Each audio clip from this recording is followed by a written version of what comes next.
I originally was going to say what happens in Vegas needs to stay in Vegas with this performance, but you can never count out the Clippers, even in Summer League, as they were down by 25, shaved it to 3 points with 10 seconds left, and Cam Christie was just short on a three-pointer straight away. Tough step back three, and it looks like the Denver Nuggets are about to go on to win as they lead 81 to 76 with 1.4 seconds left.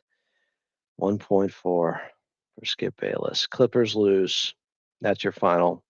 Denver wins 81 to 76 in the Clippers' final summer league game. They needed to win this one by 20 or more. Instead, they lose by 5. They will not be moving on to the summer league playoffs. That'll be the Kings, Raptors, Hornets, and Thunder that will be playing on Saturday and Sunday in this playoff format.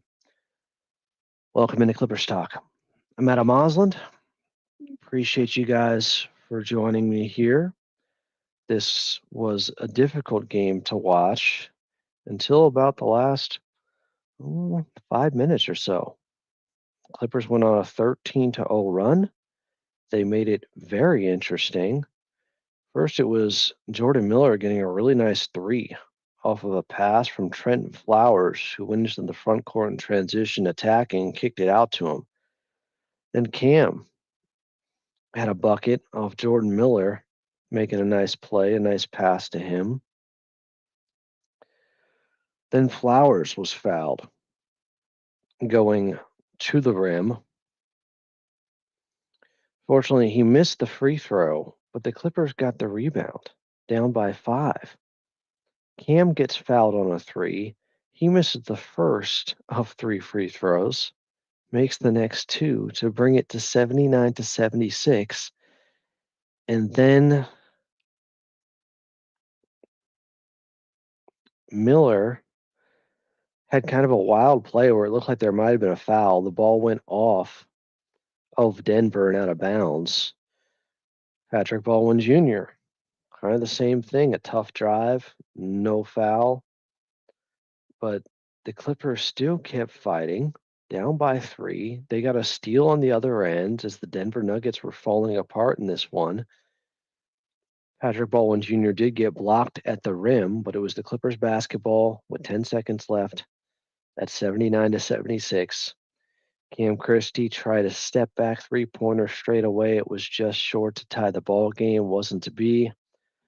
Denver gets to the free throw line. After the Clippers have to intentionally foul with 1.4 seconds left, they go on to win 81 to 76. They get their lone win of Summer League, the Denver Nuggets. The Clippers take their lone loss of Summer League. They finish 3-1. They will not be advancing to the 4-team playoff this weekend. Welcome in to Clippers Talk. Alex Webb in here saying not enough size in this one, and the turnovers did us in. So about 20 minutes before the ball game, we found out not only was Kobe Brown still out with a right ankle contusion, but Yannick, Conan, Niederhauser, he was out with low back pain. So they're missing their big man. Clippers went extra small. They put in Trenton Flowers in the starting lineup with Yannick. So their big man was Patrick Baldwin Jr. The Clippers coming into this one, they needed to win by 20 or more if Toronto won. Toronto did. If Toronto had lost, they only needed to win by 12 or more to advance to the playoffs. It's immaterial. The Clippers lost the ball game by 5. It was a tough watch in the first half. Clippers got down in the first quarter 21 to 11. By the end of the first quarter, they had just 11 points. And at the half, I want to say, I wrote this down. Did I not? The Clippers were 9 of 32 from the field at the half. They had 12 turnovers to 9 made shots in the first half. They were down 46-27, 20 minutes in. Remember, there's only 10-minute quarters in these summer league games. I don't think this is Adam Silver testing out 10-minute quarters, since he said that could reduce injuries. I don't think that's happening. But it was miserable basketball. And I do think losing your big man, not having Yannick Conan Niederhauser out there really affected things. They couldn't gain many advantages through him setting screens. They were getting beat on the boards a lot. And also, there were some really sloppy passes, and it just looked like the Clippers were a little bit unfocused. And they were uncompetitive throughout the majority of this ball game. They were down 16 entering the fourth after playing some zone in the third quarter.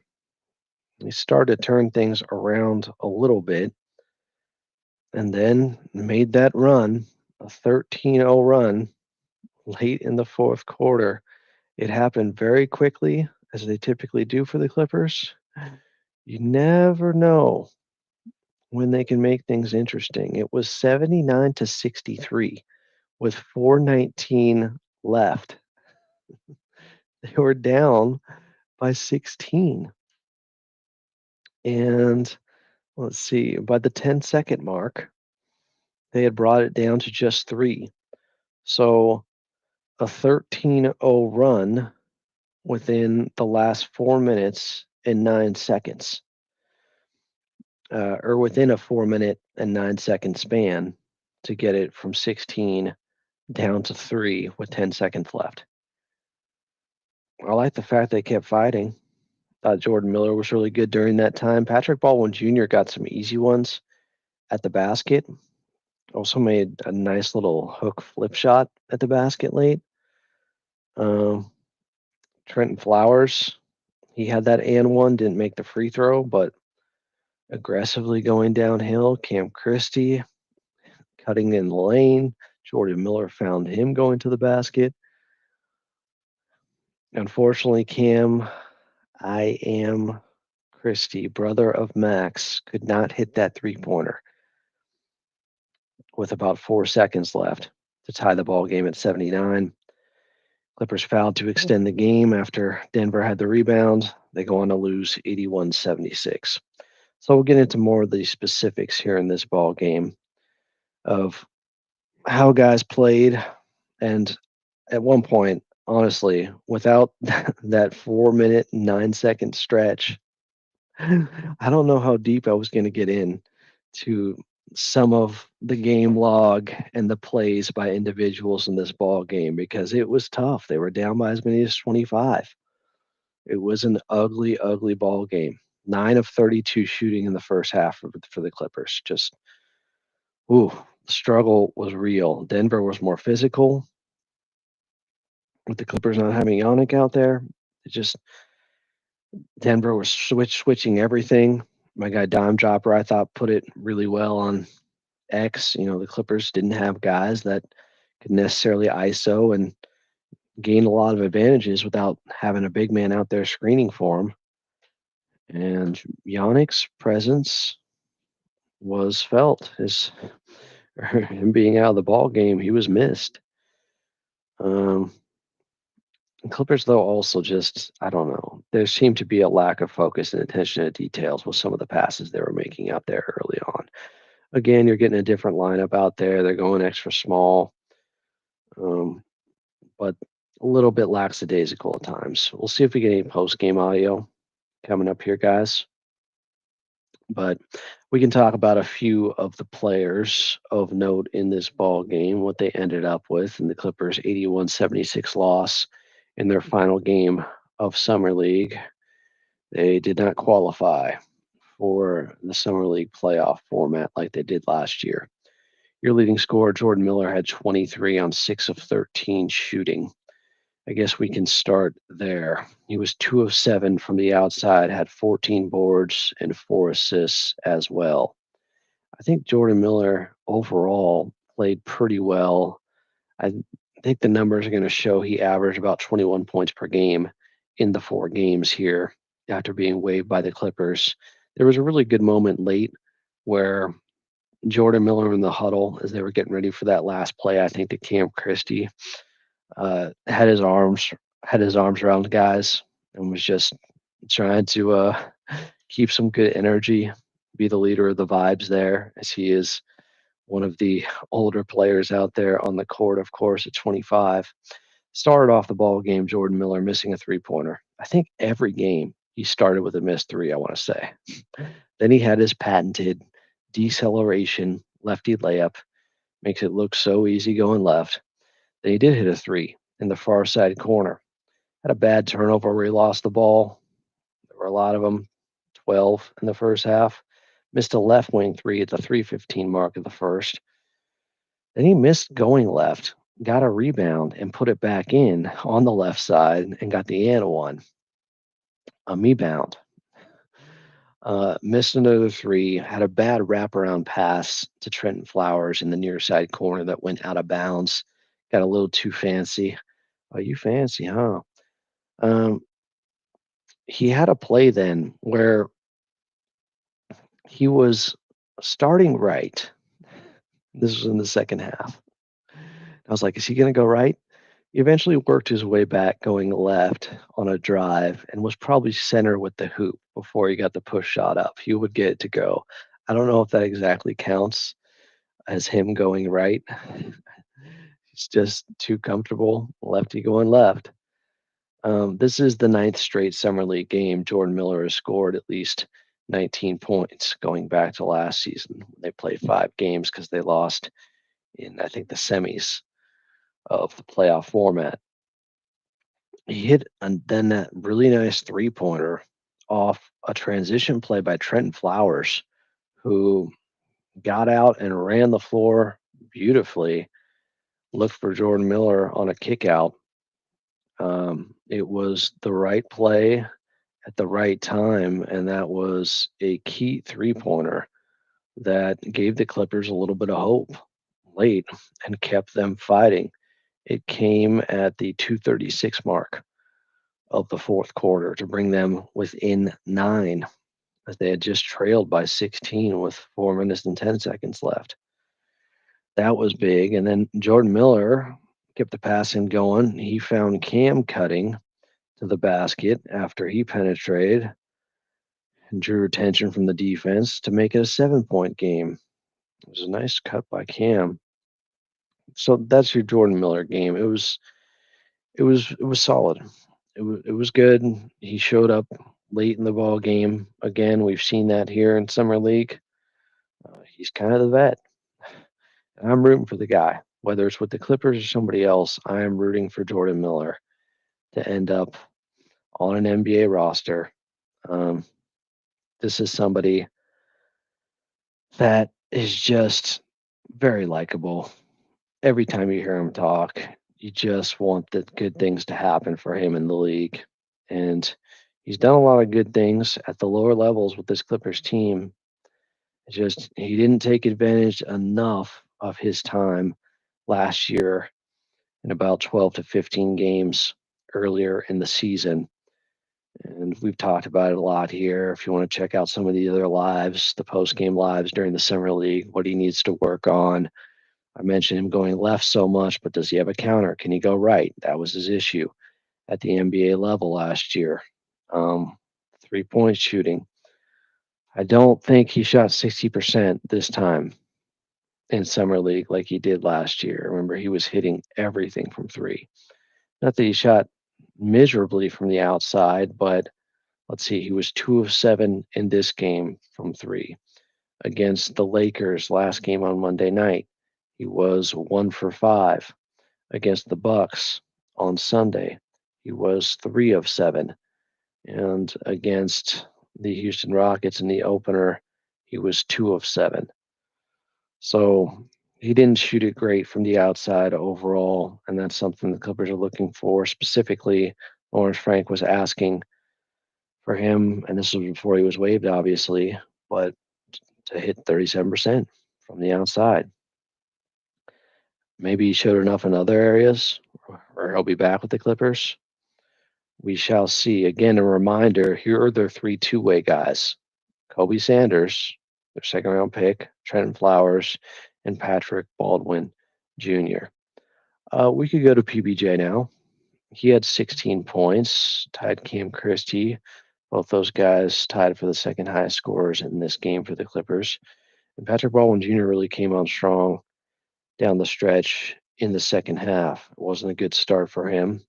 He got called for a goaltend on a rear view block early on. It was at least good to see that defensive effort. I do think his defense was a little bit better in this ball game. Missed a push shot on the left block, long, rushed it early on, and PBJ missed a three-pointer on the left wing after the Clippers had a clear backcourt violation that wasn't called at the 4-minute mark of the first quarter. I don't know how they didn't call it. Maybe that made him rush the shot too. I better get it off before they think otherwise, because that was obviously a backcourt violation. In the third quarter, though, he started to heat up. He hit a three on the right wing. He had a really tough reverse layup in the second half.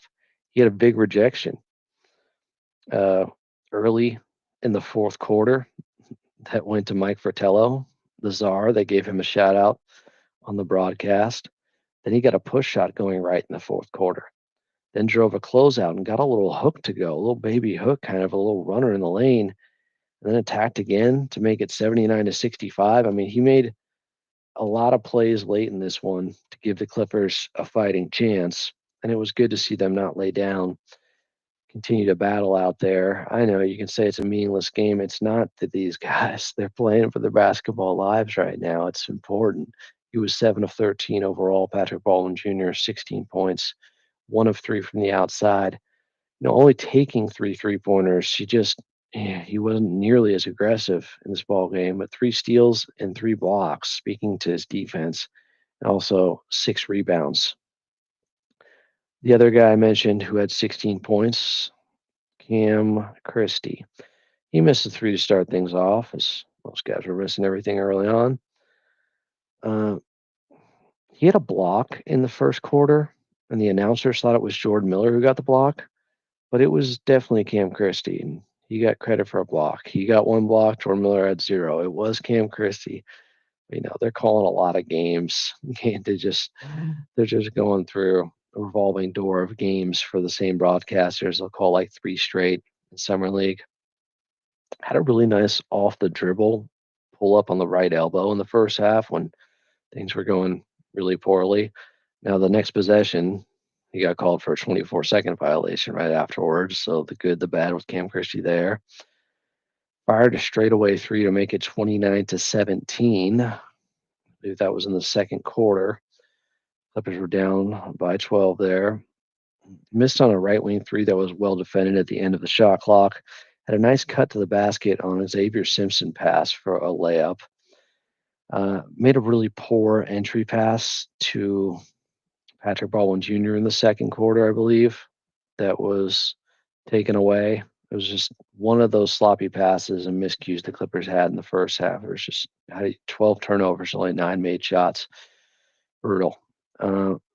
Missed a right wing 3 well short.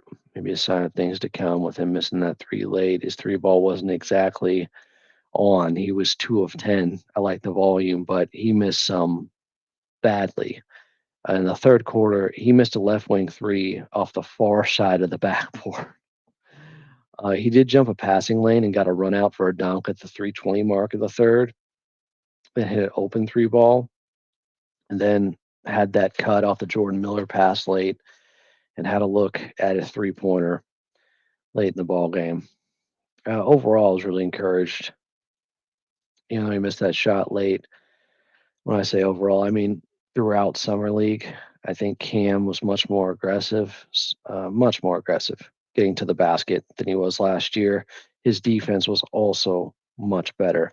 That was the other disappointing part. I feel like the Clippers' defense and the physicality wasn't there in this ball game to start.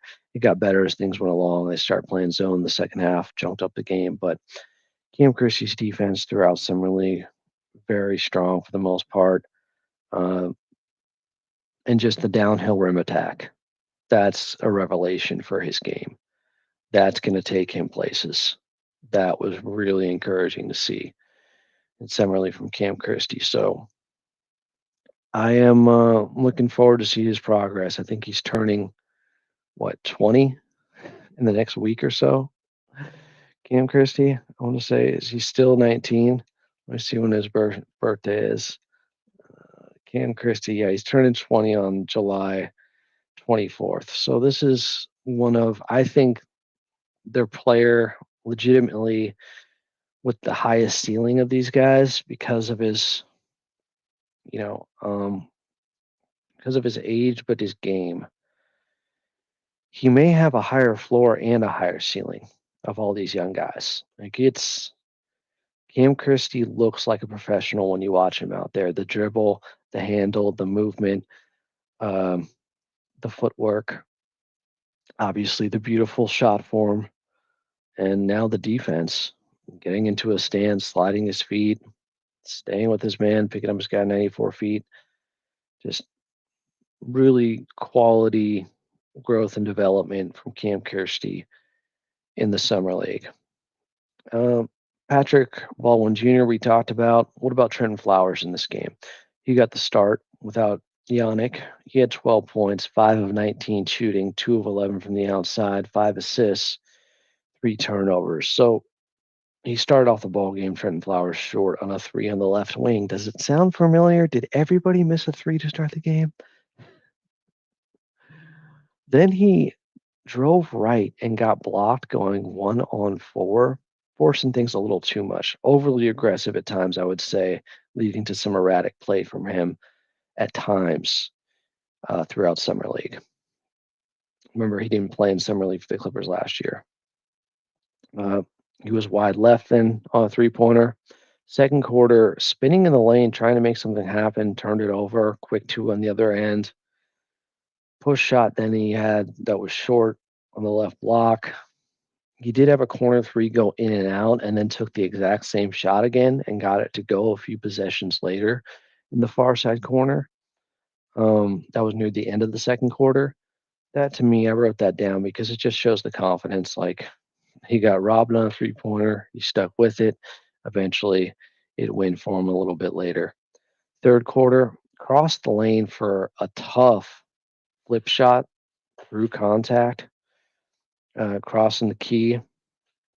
It was a really athletic play. It was impressive. Then he hit a far side corner three off of some great passing. I think it started with Patrick Baldwin Jr. on a kick out, ended up in the hands of Flowers, knocked down a three pointer. I didn't talk about a lot of great passing in this ball game, but that possession was nice to see from the Clippers, little hot potato out there. He gets chippy.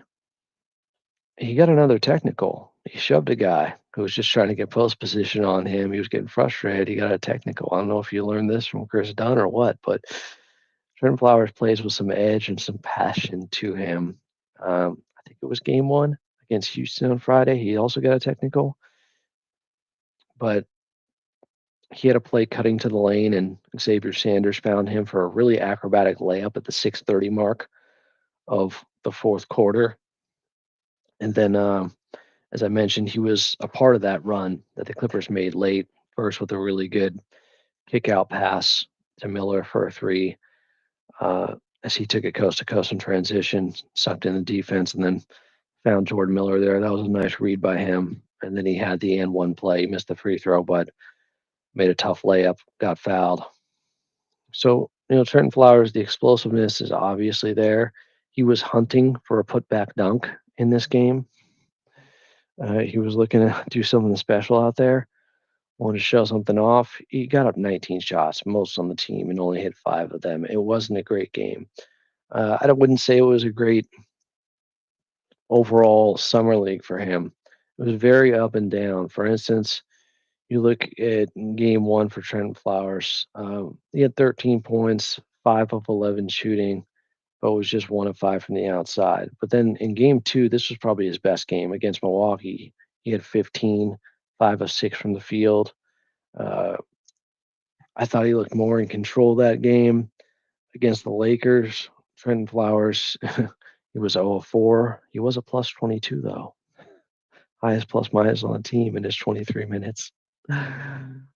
Making an impact still. His defense was prevalent. It was present in the summer league, and that's something the coaching staff had asked of him.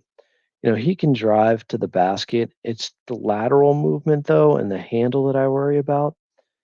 Um, but aside from that, coming in, the knock on him, not a focused, attentive defender. I thought his defense was pretty solid for the most part here in summer league. The handle could still be tighter. There were times, he tried to force things in summer league here and take his man off the dribble, shake and bake, and he lost the basketball multiple times doing that. I don't know how many turnovers he ended up with here in summer league. What did he end up having in this ball game? Just three in that category. But the 3-point shooting, for the most part, him shooting 37% in the G League did not translate to the summer league. Unfortunately, I thought there were times he looked hesitant out there. There was a shot tonight where he waited a little bit longer than he needed to, and I think it threw off his timing. Just not sure, indecisive out there with some of the 3-point shooting. He had a 1 for 5 game. He had a 1 for 2 game. He just wasn't taking enough. He had an 0 for 3 game, and then tonight a 2 for 11 game from three. So that's something that I know the coaching staff is looking at with him. The shot doesn't look miserable or anything like that, and he shot 37% on decent volume in the G League this year. In fact, I should get that exact number here. Him with the San Diego Clippers. I want to make sure I'm being accurate. You know what? I shorted him. He shot in his 15 games, he shot 43% from distance. Now, it was only on 2.3 attempts, so total, that's 35 attempts. So the volume wasn't there. In his 15 games, he took 35 threes in the G League, went 15 of 35 to get to that 43%. So not as representative as I had hoped. I think I was thinking of maybe Patrick Baldwin Jr. Um, Trying to see, did he end up playing a game with them in the summer league? Somebody shot 37% in summer league. I feel like from three, I swear. Maybe I was looking at last year's stats and it's late and I'm getting a little bit confused. But Trent Flowers, good athlete. But remember, he was originally billed as being this tall 6'8", 6'9" point guard type, and I don't see that, unfortunately. The handle's just not tight enough. And that's probably why with 36ers, the team he was playing for in Australia, they moved him to forward. We'll see. It's definitely a project. He's one of their two-way guys. The athleticism pops for sure. Now, in this ball game, the other two-way player, or one of the other two-way players for them would be Kobe Sanders. He played 23 minutes and only took 3 shots. It wasn't that aggressive out there. He went 1 of 3. And it was an and one that he was able to get those 3 points from. Kobe Sanders, it seemed like he got a little bit more gun shy as we moved along here in summer league, which worries me a little bit because he came out, he missed like his first 3 shots against the Rockets last Friday night, and he stuck with it, and he ended up 4 of 9 and had 10 points and had some impressive moves. Especially a move in the mid range, even one that he missed, it was spinning. The shot looked pretty. There seemed to be a feel aspect or him just playing within the flow of the game that I really liked. And then game 2, I kind of felt the same way about Kobe Sanders against Milwaukee on Sunday. He had 13 points, 5 of 10 from the field, and did hit a really nice mid range shot. And then against the Lakers in 13 minutes, he didn't take a shot. And then tonight, in 23 minutes, he took 3 shots.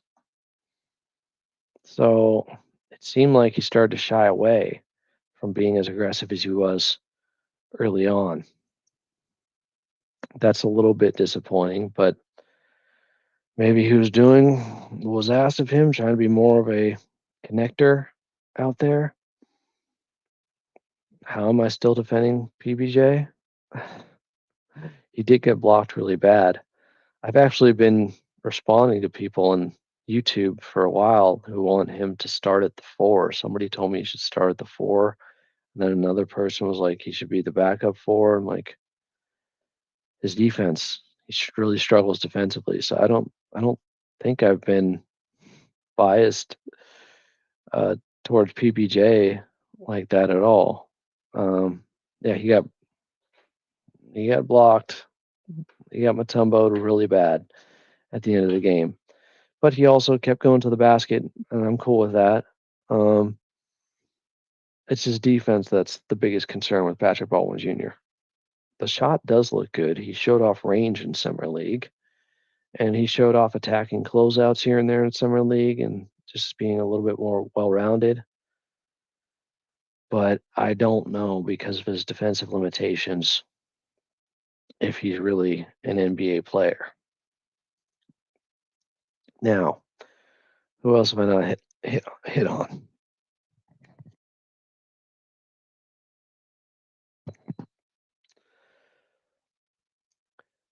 Polakidis. I wasn't sure if it was Polakidis, Polakidis. Some of the broadcasters said Polakidis, John Polakidis, Greek American, the Yale sharpshooter.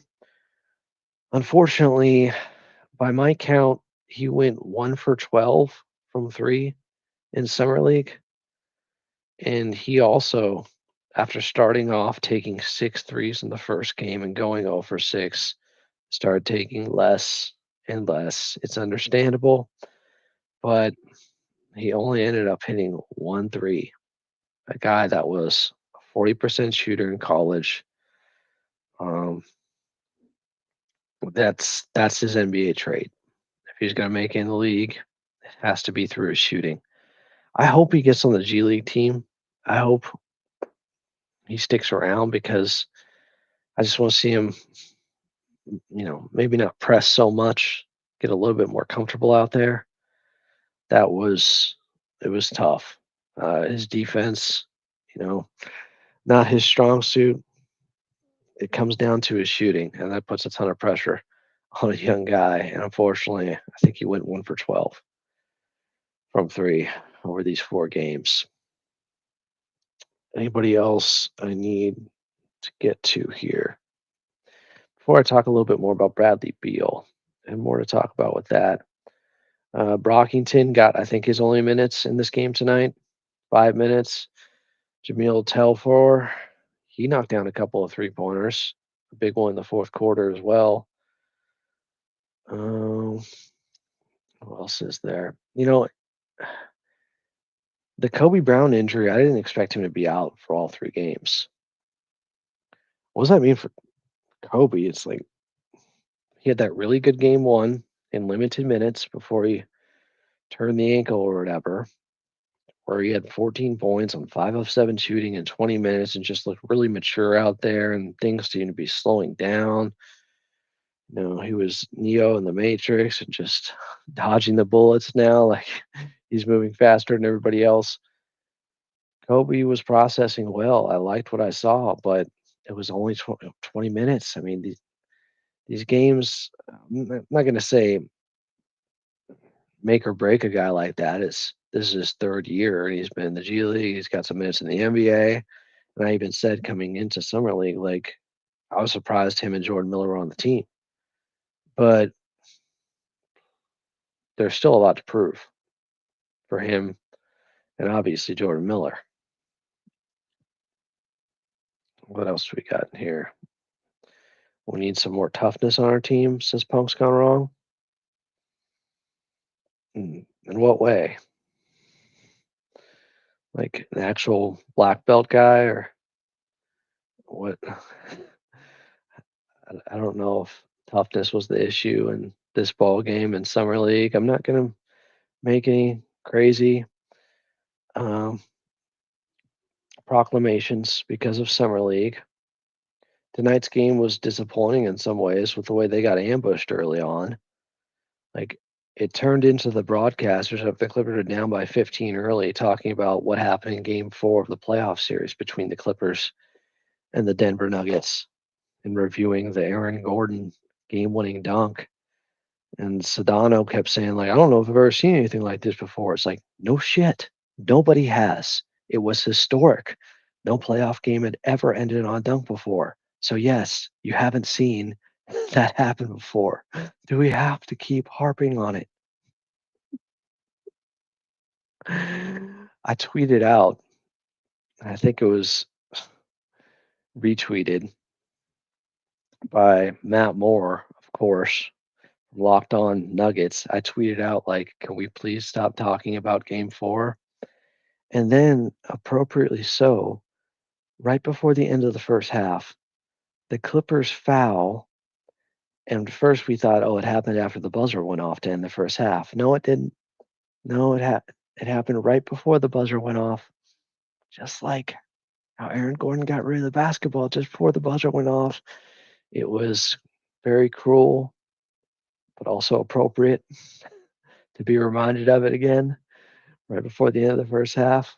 The Clippers were down 46-27 tonight. That was annoying. Um, I'm not gonna lie, a lot of this game was not fun. Denver was 0-3. Clippers were 3-0. They didn't have Yannick though. That I think changed a lot for this team. I saw Coach Lou there. They were down big, down by as many as 25. People seemed to be like shaking their heads. It was a tough watch. But in classic Clippers fashion, they made a game of it by the end and had an opportunity. And I like seeing that. I'll take that. They gave us some real entertainment value and guys didn't quit. So I applaud them for that part of it because this game was a brutal way to end summer league. Had they just ended with them losing by 25, I don't know. I definitely didn't want to see that. I'd much rather see them fight back, find a way, continue to fight out there. And you'd expect that from the young guys too, because they got everything to play for. Mm. Oh, they're still playing on Sunday at 5 p.m. Oh, they have a rescheduled game. Their last game is on Sunday against Memphis. So everybody gets 5 games. I was tripping. It's not over. 5 p.m. Pacific. Clippers, Memphis Grizzlies. Summer League continues. I have to change the name of this video. Uh, my tweet earlier said this will be the last Summer League game I do a post game for. That was a lie. We still got one more on Sunday. Ugh. Clippers fail to score in the final minute of this game. They lose 81-76. Good. I hope Yannick can play. I hope there's a better showing. We're not going out like this in Summer League. There's one more. Guys, it's not over. It's not over. There's still time. They can go 4-1. It's just over for the purposes of making the Summer League playoff. All right. So I wanted to bring something else up about Bradley Beal because earlier today, I forget who it was, if it was Bleacher Report or NBA Central. I can find the tweet, I guess, because I have the receipts and I made sure to correct it and add a little bit of context to it because earlier today it was NBA Central who posted this, and I wanted to see what the full quote was. They posted a quote from Bradley Beal's agent, Mark Bartelstein, that said, quote, if you have Brad Beal on your team, you have to let him be Brad Beal. Otherwise, it doesn't make sense and you're not getting the best version of him. That's what I think is going to happen here with the Clippers. Well, I posted the entire thing, which goes like this, quote, Brad is one of the most selfless players that I've ever been around, Bartelstein told Sportskeeda. Brad is going to do whatever it takes to win. But the point of the matter is the guy is a very, very special player. He's a very special talent. You can't average 30 points in this league twice at the efficiency level that he did at without being one of the very, very best there is. He's always going to play the right way. He's always going to be selfless. But if you have Brad Beal on your team, you have to let him be Brad Beal. Otherwise, it doesn't make sense and you're not getting the best version of him. So the part that was left out by NBA Central was him talking about how selfless of a player he is, which I think um, colors this quote differently than it originally was being read at, which was, I think, just used as clickbait, I'm sure. But I wanted to go through the rest of the interview, and I haven't read this yet, but Mark Bartlestein had with Mark Medina of Sports Kita. So I'll bring this to you guys. This was an interview I think took place yesterday. First question to Mark Bartlestein, Bradley Beal's agent. How did it get to this point where Bradley decided it's best for him to negotiate a buyout with the Suns and join the Clippers? Bartlestein, quote, the most important thing for anybody in their life is having happiness and joy. Brad has put so much into his game and into his profession that has been borne out with him being a three-time All-Star, an All-NBA player, a second scorer in the league. These last 2 years in Phoenix hadn't gone the way we had hoped they would go, and I'm sure the way the Suns hoped it would go. The big problem, or the big part of the problem, is that Brad got away from his identity and who he is as a player. Things didn't mesh there the way they would have hoped. Brad made a lot of sacrifices in his individual game with all good intentions to help the team be successful, but it took him away from what he does best, which also led itself to the team not playing as well. So just looking at the direction the Suns were going, where they were at, and how they were prioritizing themselves, we thought it was going to be really difficult for Brad to get back to being the absolute best version of himself. He was still one heck of a player last season. He averaged 17 points a game, but he wasn't able to be everything that he's capable of being, which is an all-star in this league. So we came to the conclusion after looking at all the things, their trade with Houston and looking forward, the right thing for us would be to turn the page and go to a different spot where he would be a huge point of emphasis and be able to do things he could do best. We talked to the Suns about getting permission to talk to teams. Obviously, we weren't going to do any of this unless he found a spot that he thought was a great fit. So we talked to the Suns about getting permission. We talked to different teams after they gave that permission about a month ago. Since then, there has been an exhaustive process with meeting with teams, visiting with teams, Zoom calls, and all kinds of conversations. Brad and I felt like we found something that got us excited, so we thought it would make sense for us to go to Phoenix and do this separation. One of the things he says here is, quote, go to a different spot where he would be a huge point of emphasis and be able to do the things he could do best. I do wonder about huge point of emphasis. There are a lot of mouths to feed on this Clippers team. It's not just Kawhi, it's not just James Harden. It's Beats Zubats now too. I don't want to see Beats Zubats take a step back. That would be detrimental, I think, to their overall ceiling and growth and development of one of the better young players in the league. And I know he's 28. That's young for a Clipper relative to the rest of the roster. They need to beat Zubats badly. And then you talk about John Collins being there now. Okay, he's going to need some touches. Brooke Lopez they brought in. Still got Bogey. Like they got guys.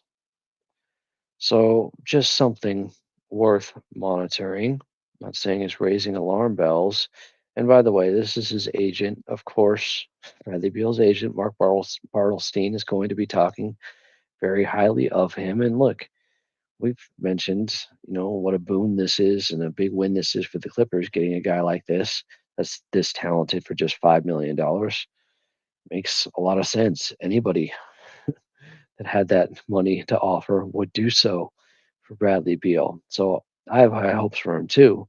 I also have, roster construction, fit concerns. There's just a lot of moving parts right now with still another move that could be made. Another question from Mark Medina. How are the Clippers the best fit for Brad compared to the other options he had? Bartelstein said he had a lot of options. He was heavily pursued by pretty much everybody in the NBA and certainly almost every top tier team. We had made it known in conversations around the league that we were looking to go somewhere where he could play in a really big games or in really big games and in big moments. We knew there were places he can go to and score 30 points a game again, but he really wanted to go to a place where he can compete for a championship. So, with that in mind, we quickly narrowed down to 6 or 7 teams that we thought were in that world. And with the roster shaped up, it would be a great fit for Brad. As we looked at everything, it was tough. Commercial just jumped on my page. As we looked at everything, it was tough. He had a lot of great choices as we went through everything, but he has a relationship with Ty Lue. They go way back. I think Ty's vision for the things he wants to do with Brad will allow him to play to his fullest potential. The vision that Steve Ballmer has for Brad now and in the future, and how good that team can be with the addition of Brad and all of the other things they have done this summer. Lawrence Frank was relentless in articulating how important Brad is and how good he thought this would be.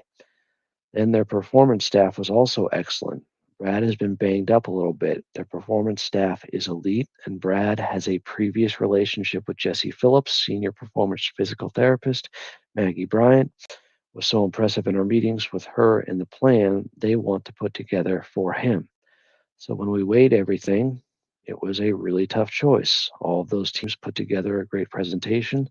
They all have great performance staffs, coaching staffs, and great players, but we could only pick one. We felt at the end of the day that the Clippers was the best fit. So, of note there, Bradley Beal has a relationship with Coach Lou.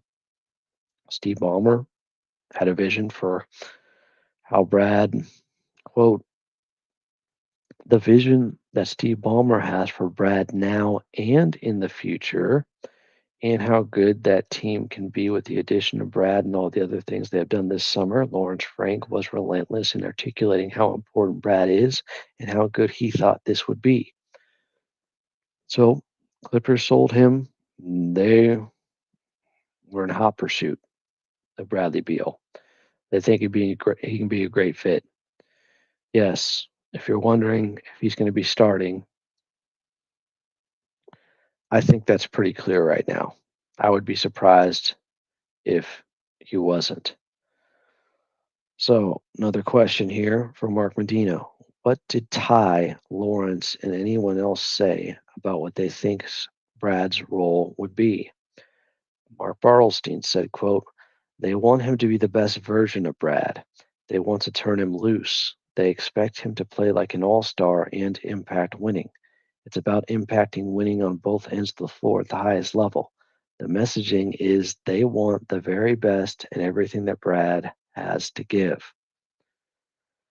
They expect him to play like an all-star and impact winning, as they should. Uh, if you're filling in for the Norman Powell spot, well, he played close to an all-star level. Now, the first half of the season, they didn't have Kawhi Leonard. Kawhi is healthy. We're expecting him to start the season with this group and then to get off to a quick start. Again, how many touches? What's the usage rating going to be? How do you keep everybody happy? It's not easy with talented teams. That's just the way it is. Next question was, that being said, did they indicate what sacrifices Brad may need to make since he's playing with Kawhi and Harden? Mark Bartelstein, quote, Brad's always going to play the right way. Brad's not someone that ever goes into a game thinking he has to take a certain amount of shots. He just wants to be heavily involved. He wants to be able to impose his will on the game and be in attack mode at all times. They certainly want that from him. On every great team, Everybody makes sacrifices at some level. That's how you win. You lift up your teammates, you celebrate your teammates' successes. That's the ingredient to winning.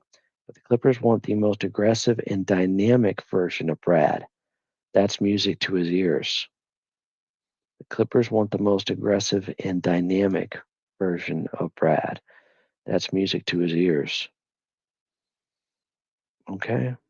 He acknowledges you got to sacrifice to win, but obviously he's not giving exact details about what his role would be, what that means with sacrificing. Obviously, Bradley Beal, this is a guy who's been an all-star, scored 30 points per game. Thinks a lot of his abilities, as he should. It's going to be interesting to see how this comes together. I'm not overly concerned because the Clippers have made it work in the past. But obviously, Russell Westbrook, that situation, some people are linking that to this. I think it's a little bit different. Bradley Beal is a shooter, for one, helps with floor spacing. That's quite a difference. And he plays in a similar fashion to Norman Powell. And Norm got injured, and then Kawhi came back, and they never really linked up. But that doesn't mean that type of player can't work next to Kawhi. Just last season, even with Paul George, the 23-24 year, we were talking about the Powell Rangers and how good that closing lineup was with Norm, with somebody like that. Well, Brad brings a lot of that similar style of play. Next question. What were the factors in play on why Brad didn't want to negotiate a buyout when there was an opportunity to do so last season before the trade deadline? Bartelstein. We were never going to do that during the middle of the season. I would never do that in the middle of the year. If you're going to do something like that, you have to make sure you're set for success. Joining a team mid-season is very difficult to do. So that was nothing that we would have ever considered last year. There were some trades that we talked about with different things, but we had a no trade clause for a reason. It was to make sure that Brad would choose or could choose where he wanted to play. That was the whole purpose of the no trade clause, to choose where he could play. That's exactly what we were able to do here. This actually acted as a no trade clause with the way we were able to do all of this. We were able to pick the perfect spot. Sometimes the stars align the right way and we find the right spot. We're hoping that's exactly what happened with the Clippers. We're hoping that's exactly what happened with the Clippers. We're hoping it's the right spot too. Next question from Mark Medina. I know you're not his trainer, but broadly speaking, what perspective can you give on what his recovery entailed this offseason and what he's still working on? Bartelstein. Yes, quote, yeah, he's working on bulletproofing his body and getting himself very strong. He's at it every day. He's really working at it. He's looking forward toward having a great summer and the rest of the summer. And then training camp will be here before we know it.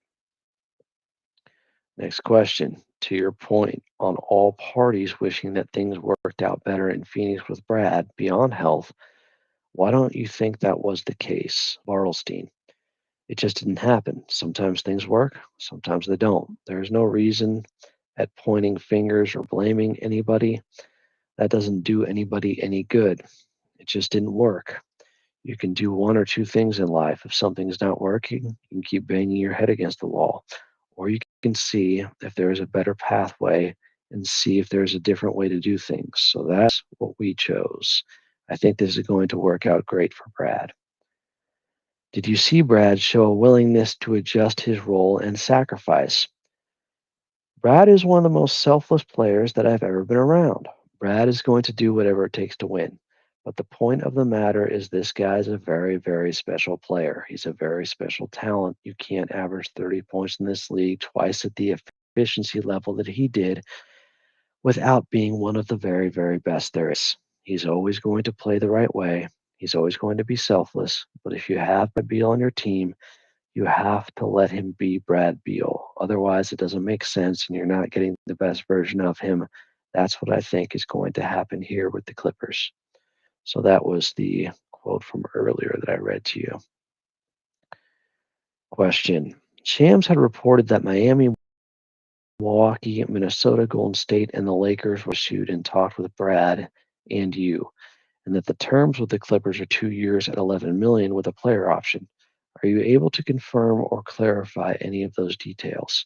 Quote, I don't really like mentioning other teams. I just say there were a lot of really good teams that were extremely interested in pursuing him. So I would just leave it at that. In terms of the deal, yeah, it's 2 years at 11 million with a player option. But with the player option, he's obviously not going to pick that up. His value is way beyond this. He had to give up a little money to do this, but he'll make it all back and more. This was a basketball decision for right now. Between the money he makes this year and going forward, he'll make all of that back.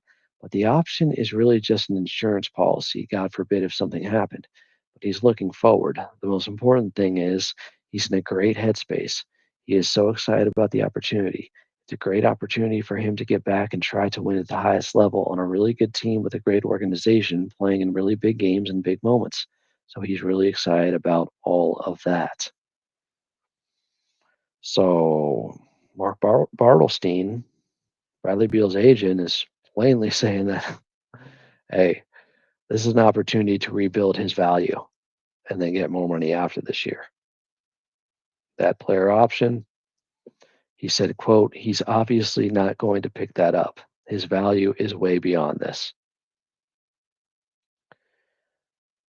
In that way, you start to think about, well, in order for him to rebuild his value fully, what does that mean for touches?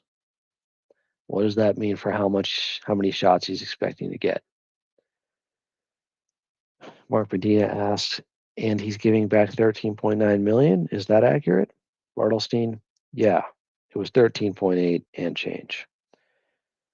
Medina, I know it's not your first rodeo. It's not Josh's son's CEO, but what was that like as father to son? The ads on this are really annoying. I don't know if this answer is really relevant. Let's see. I don't know the situation with his son and the sons.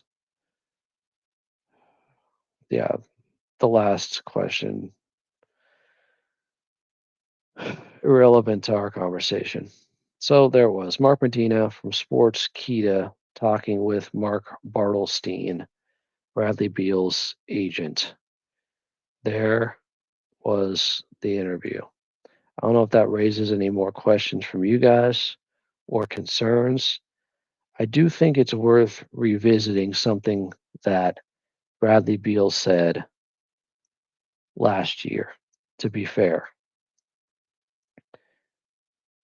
It was his second head coach there with Phoenix.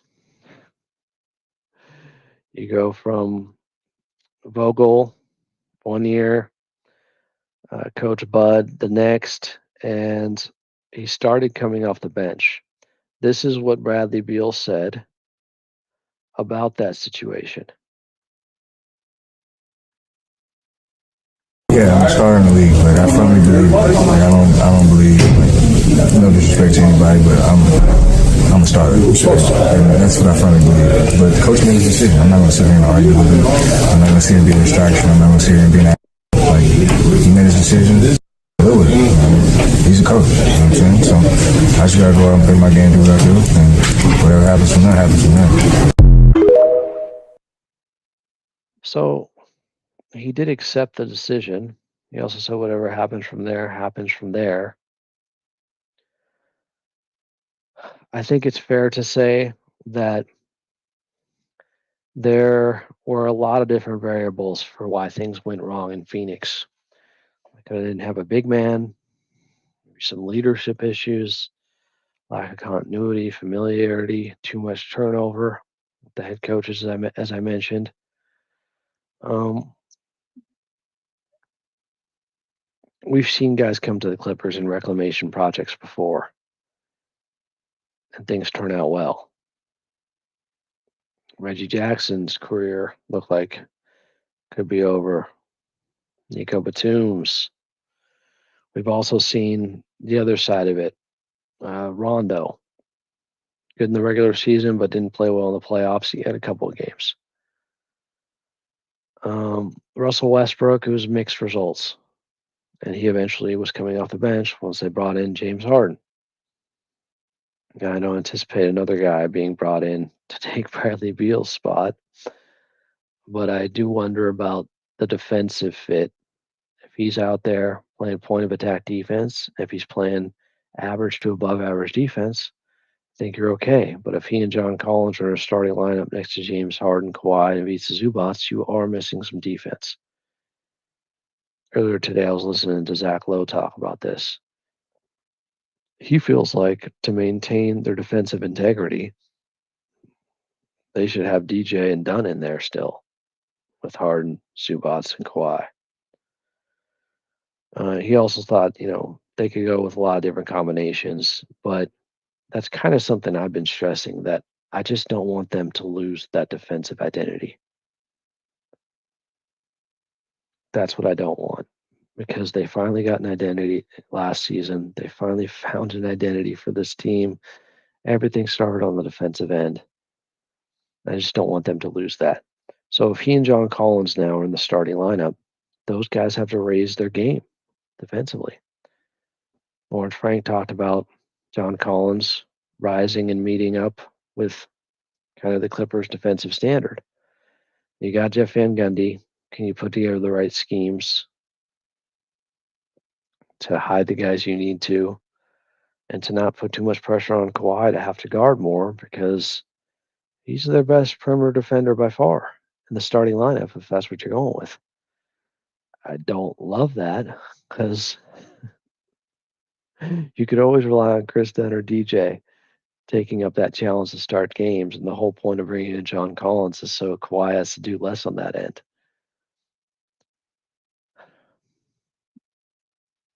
We'll see how it plays out. Maybe John Collins doesn't start. Maybe Bradley Beal doesn't. I don't know. But it sure seems like the expectation is he's starting. I would be shocked if he wasn't. Will they be so good offensively? It's all good. Nothing to worry about.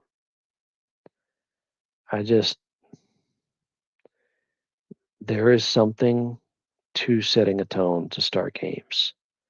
Because once guys catch a rhythm in the NBA, if somebody is going early, it's hard to shut that water off. It is. You're getting a hit in their face, you're playing better defense later, and it doesn't even matter because they're already hot. So I don't want to see them lose their defensive principles and being that defensive team. But I think they do value themselves as having that identity and being known for being good on that end. That's just what it means to be a Clipper now. There is a standard. So I've seen Bradley Beal play good defense.